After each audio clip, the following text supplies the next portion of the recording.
নিয়েছি ৫টা ডিম। আর সেদিনকে অমলের ইচ্ছে হয়েছিল একটু বিরিয়ানি খাওয়ার। চিকেন যেহেতু নেই তাই ডিম দিয়েই আজ বিরিয়ানি বানাবো।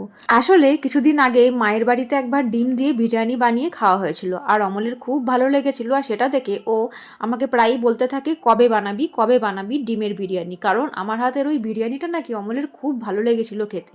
তো মাঝে মাঝে বরের ইচ্ছেগুলো এভাবে পূরণ করতে হয়, তাহলেই তো অনেক নতুন নতুন সারপ্রাইজ পাওয়া যাবে, তাই না? যাই হোক, আমি না রান্না বান্না কিছু রেকর্ড করতে পারিনি। ফাইনাল একেবারেই বিরিয়ানি রেডি করে নিয়ে বসে পড়েছি খেতে। তোমাদের ওই মাঝের প্রসেসটা অন্য কোনো একদিন দেখানোর চেষ্টা করব।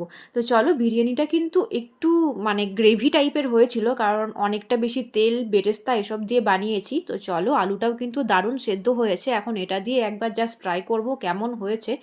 অমল যদিও খেয়ে ভালোই বলেছে, এখন আমার খাওয়ার পালা। আমার কিন্তু দুর্দান্ত লেগেছে। আর তোমরা এরকম চিকেন ছাড়া শুধু ডিম দিয়ে বিরিয়ানি কারা কারা খেয়েছো বা খেতে ভালোবাসো তারা কিন্তু কমেন্টে জানাবে। এবার তো আজকের যে এগ স্পেশাল বিরিয়ানি সেটা ট্রাই করার পালা। আর এগটা আমি খুব ভালো করে ভেজেছি।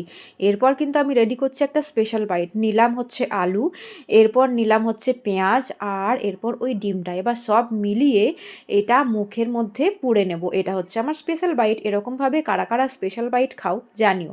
বাই দ্য ওয়ে, আজকে কিন্তু এই এগ বিরিয়ানিটা বেশ তৃপ্তি করে খেলাম। কেমন লাগলো ভিডিওটা কমেন্টের মাধ্যমে অবশ্যই জানিও।